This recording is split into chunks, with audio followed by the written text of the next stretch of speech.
19 у Києві, 20 у Криму. Час новин на АТР. Ви дивитеся «Заман». Підбиваємо підсумки вівторка, 19 грудня. В студії Софія Бляєва. Добрий вечір. Сьогодні у випуску.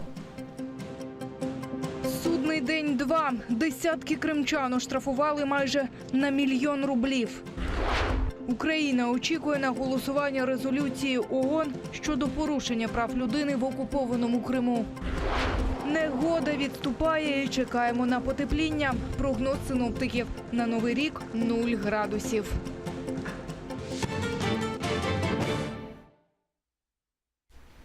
Судний день у Криму триває. Другу добу окупаційний суд анексованого півострова розглядає справи щодо учасників одиночних пікетів 14 жовтня, переважно кримських татар. Усіх судять за участь у нібито масовому заході. Штрафують від 10 до 15 тисяч рублів. Від ранку десятки кримських татар вийшли до підконтрольного Кремлю судів, аби підтримати співвітчизників, які 2 місяці тому на знак протесту проти свавілля силовиків вийшли на одиночні пікети. Судилища тривають від учора, понад 80 справ. Судді не встигли розглянути і частину перенесли на сьогодні. Одним із перших ухвали щодо кримських татар виніс суд у Джанкої. Ремзі Кутузова, Айдера Зікіряєва і Абліміта Зіядінова підконтрольна Кремлю Феміда визнала винними у порушенні адмінкодексу і покарала штрафом. Не пустили свидетелей, не было удовлетворено практически ни одно наше ходатайство. И вообще не было состава преступления, да, и сам приговор, он не обоснован. Я считаю себя невиновным. В дальнейшем мы будем обжаловать это решение, то есть подавать апелляцию. Дело получилось порядка 200 страниц. На ознакомление с этим делом дали 25 минут. Соответственно, этого времени просто физически недостаточно, чтобы охватить все подробности этого дела. Судили кримських татар сьогодні і у Сімферополі. Там розглядали справу Лімара Джигафарова та Ростема Троша. Вони розповідають, усе відбувалося за однаковим сценарієм. Вироки були винесені заздалегідь. Все было очень ожидаемо. Вердикт тот же самый, 10 тысяч рублей. В деле было очень много ошибок, свидетельские показания были очень путанные. Тем не менее, судья все это говорил, что это, мол, опечатка, технические ошибки, все это, мол, допустимо. В общем, все так очень предсказуемо. Вчора підконтрольна Кремлю Феміда розглянула справи 65 кримських татар. 5 виписали штраф по 15 тисяч рублів. Решту зобов'язали сплатити по 10 тисяч рублів. Ці вироки усі обвинувачені вважають незаконними і збираються їх оскаржувати. Ельвіна Садбулаєва, Крим, Заман, АТР. Загальна сума штрафів, виписана кримським татарам по всьому півострову за участю одиночних пікетів, може сягнути 1 мільйона рублів. Київська правозахисна організація «Кримсос» почала збір коштів на допомогу оштрафованим кримчанам. Збирають гроші кешем у власному офісі, кошти можна відправити і на банківський рахунок.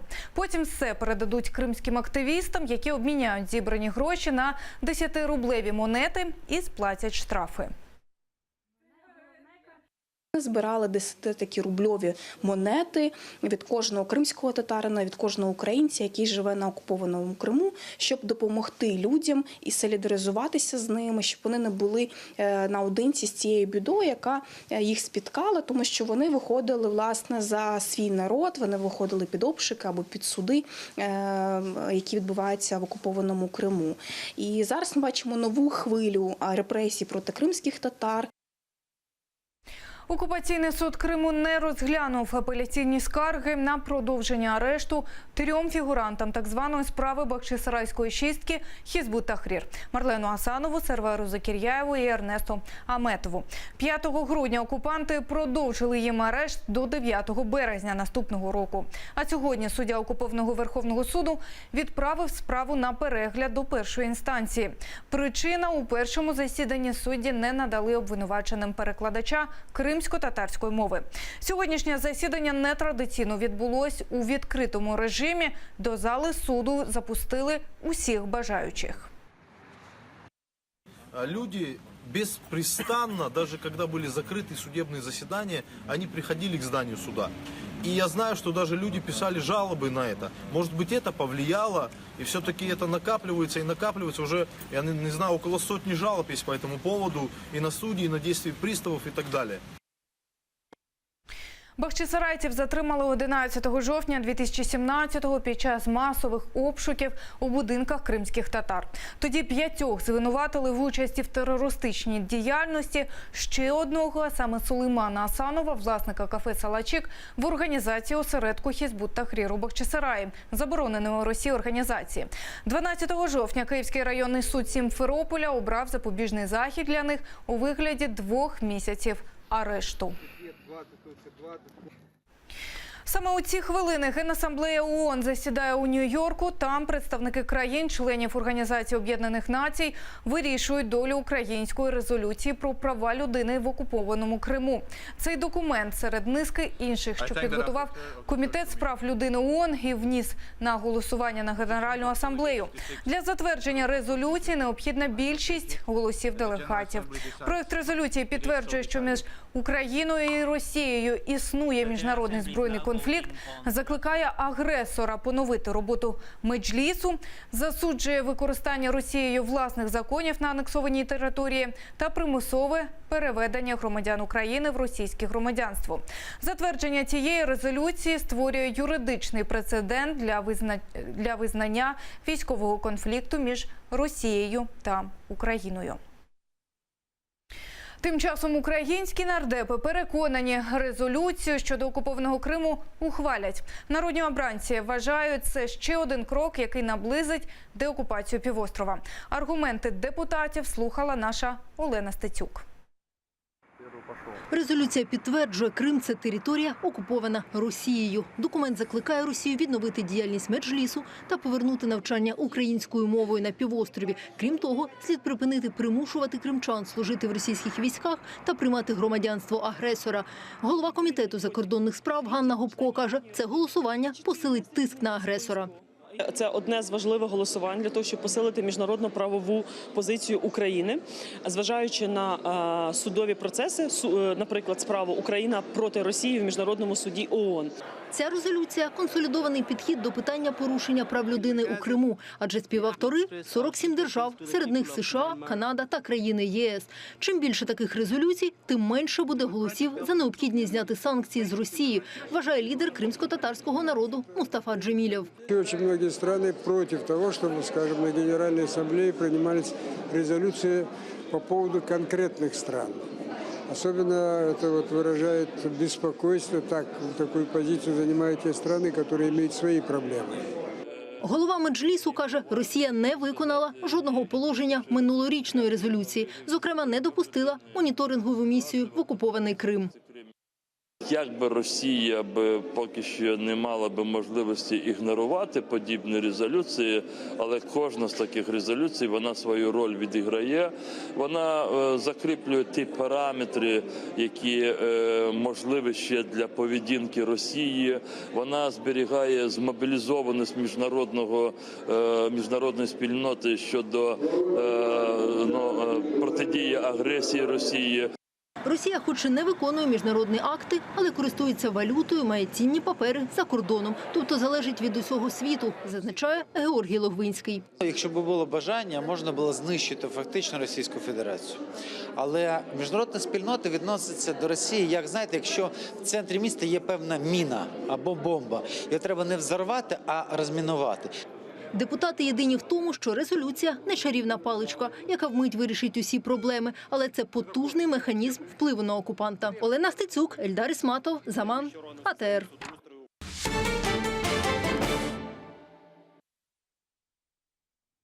Член Меджлісу Різа Шевкіїв через суд домігся визнання факту свого вимушеного переселення.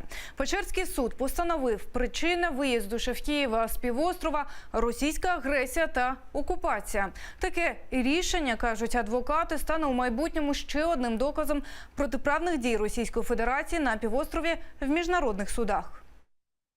Окупаційна влада Криму змусила Різушев Києва переїхати до материкової України у лютому 2015-го. В Криму член Меджлісу полишив геть все – дім, рідних. Навіть не зміг провести в останню путь рідного батька. Стремились наши предки после депортации. И вот я оказался на материковой части. Мы это не можем простить и забыть. И в судебном порядке будем оспаривать вплоть до международных судов. Зрештою, Печерський райсуд Києва офіційно визнав, вимушене переселення Різишев Києва відбулося внаслідок збройної агресії Росії проти України та окупації півострова. Визнання судом цього факту Різишев Київ називає черговим доказом російської анексії. Андрій Сенченко переконує, документувати такі факти дуже важливо, бо одне з головних завдань, які нині переслідує Україна, зрештою змусити Росію заплатити за всі свої злочини на окупованих та аннексованных территориях. Очень важно, что мы соблюли все процедуры, то есть ни одно заседание не проходило без наличия подтверждения, что Российская Федерация уведомлена, что они получили все документы, заявления Різишев Киева, так сказать, все приложения к нему и так далее. Мы дальше работаем над арестом российских активов на территории Украины и за рубежом. Нині, каже Андрій Сенченко, правозахисники обіймаються 20 справами, подібними до справи Різишев Києва. Дарина Іванютенко, Нікіта Проскурін, Заман, АТР.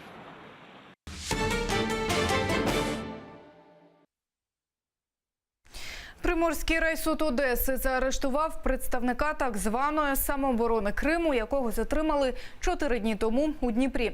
Прокуратура Автономної Республіки Крим вважає, що як учасник збройного формування він сприяв іноземній державі змінити кордони і вів підривну діяльність на території України.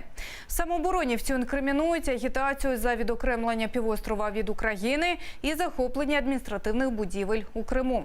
Він сидітиме в Одеському СІЗО до закінчення розслідування. Визначено міру запобіжного заходу у вигляді тримання під вартою строком на 2 місяці без можливості внесення застави. Йому інкримінується порушення територіальної цілісності і недоторканності України. Санкція цієї статті передбачає позбавлення волі на строк до 5 років. На співпрацю зі слідчими наразі він не йде. Обвинувачений приймав участь у захопленні адміністративних будівель, у тому числі військових частин та відомого аеропорту Бельбек. Він громадянин України, мешканець міста Дніпра. Новолуганське селище на Донеччині оговтується після вчорашніх обстрілів градами. В штабі АТО цю атаку назвали цинічною, бо цілили бойовики саме в житлові квартали. 7 поранених місцевих мешканців досі в лікарні, 1 жінка в реанімації. Сьогодні сапери знешкодили нерозірвані снаряди, а військові, поліція та рятувальники протягом дня вивчали масштаби руйнувань. Детальніше в сюжеті. Сьогоднішню ніч жителі Новолуганського провели в укриттях і досі з жахом згадують вчорашній обстріл. Я вже тоді на карачках виповзла, дідушку кричу: тікай, він глухий, глухий, тут кров у нього лється. В штабі АТО, кажуть, бойовики били з окупованої Горлівки, навмисне, прицільно по житловим кварталам. Проросійські найманці обстріляли селище Новолуганське.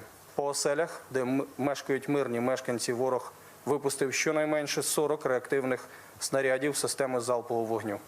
У результаті обстрілу поранення отримали 7 людей. 1 жінка у важкому стані зараз в реанімації. Ушпиталили після обстрілу в шоковому стані і 6-річну дівчинку. Сьогодні військові, поліція та рятувальники зранку вивчають масштаби руйнувань. Внаслідок вчорашніх обстрілів постраждало більше 50 будинків. На превеликий жаль, маємо 8 осіб, які отримали поранення під час проведення обстрілу. Розгорнуту роботу оперативного штабу, оголошено надзвичайну ситуацію, визначені відповідні завдання по напрямках служб. Працюють і газовики, забезпечуємо відновлення теплопостачання. Серед найбільш зруйнованих будівель – дитсадок, школа і сільська амбулаторія. Новолуганське частково знеструмлене, пошкоджено також газогін. Сейчас вот здесь выдают пленку, благотворительная организация. Сейчас будут вести пленку «Красный крест». от цивильного захисту об администрации. Сейчас будут ехать шифер, доски, гвозди, брус, стекло. Сейчас едут бригады по восстановлению, будут перекрывать крышу, восстанавливать людям окна. Наразі в Новолуганському розгорнуто намети ДСНС, польову кухню та медпункт. Протягом ночі там посилено чергуватимуть поліцейські, щоб не допустити мародерства. Ксенія Дворецька, Заман, АТР. Лист Саакашвілі, написаний Петру Порошенку, поширив речник українського президента Святослав Цеголко на своїй сторінці у Фейсбук. У листі лідер партії «Рух нових сил» нібито зізнався, що допускає багато політичних помилок, але закиди у зв'язках з ФСБ називає абсурдними. Саакашвілі також пропонує деескалацію конфлікту та переговори з уповноваженим представником. Міхеїл Саакашвілі напередодні в ефірі одного з українських телеканалів підтвердив, що писав Петру Порошенко. Ми зв'язалися з прес-службою Саакашвілі, там повідомили, що це, цитую, лист відповідального політика. 150 населених пунктів без світла. На трасах кілометрові затори через перемети. В Україні другий день вирує негода. У Києві до прибирання снігу залучили військових. А в Кабміні масштабні снігопади стали темою наради під головуванням прем'єр-міністра. Більш докладно про снігову пастку в сюжеті наших журналістів. В'їзд у Київ фурам вчора зранку через негоду заборонили, і вони стали. Сотні фур вишикувалися в очікуванні, частково перекривши під'їзди до столиці. Найбільш напруженою була ситуація на Одеській та Житомирській трасах. Вночі ситуацію на дорогах проінспектував мер Віталій Кличко. Ситуація надзвичайна, тому ми зараз включаємось для того, щоб реагувати миттєво на ті виклики. Зранку стало помітно, в Києві розчищені лише основні магістралі. Двори, підземні переходи та міжквартальні проїзди рясно засипані снігом. Ближче до обіду з'являється інформація, що чистити місто від снігу комунальникам допомагатимуть військові.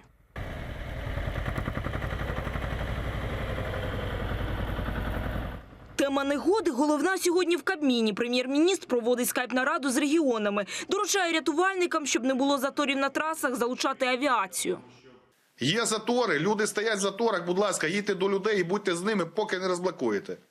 Але саме головне, організуйте роботу таким чином, щоб проблем в людей не було. Головний рятувальник доповідає, підрозділи ДСНС за останню добу витягли з заметів більше 300 авто. В місті Житомирі з 19 по 21 годину здійснювалося буксирування близько 60 автомобілів. У місті Києві з 17 по 2 годину ночі здійснювалося буксирування близько 130 автомобілів на 4 ділянках доріг. В гідрометцентрі кажуть, сніжитиме в Україні ще недовго, незабаром потеплішає. Можна сказати, що невеликий сніг пройде ще 22-23 числа і десь 24-26. Але це все одно невеликий сніг, це дуже спокійна погода. Новий рік якраз в перший день Нового року, 1 січня, дуже ймовірний невеликий сніг при нульовій температурі повітря. А в Криму на найближчі дні оголошено штормове попередження. Також очікується зниження температури повітря на 8-10 градусів. Дарина Іванютенко, Заман, АТР. Головна новорічна ялинка країни вже засяяла на Софіївській площі у Києві. Запалив гірлянди вже традиційно Святий Миколай. Відтепер і аж до 14 січня ялинка щодня світитиметься різними кольорами, а в новорічну ніч зіграє усіма барвами одночасно. Відсьогодні запрацюють і атракціони та різдвяний ярмарок. З Софійської площі наживо з нами наша Вікторія Блязова. Віко, що наразі відбувається на Софійській площі? Ялинка вже палає, запалили її рівно о 19:08. Як розказав мер Віталій Кличко, ялинка 29 метрів, їй 91 рік. Від сьогодні до 14 січня тут буде проходити Новий рік на Софіївській площі. Кожного дня будуть якісь заходи, заплановано 12 концертів. Зараз вже розпочався концерт.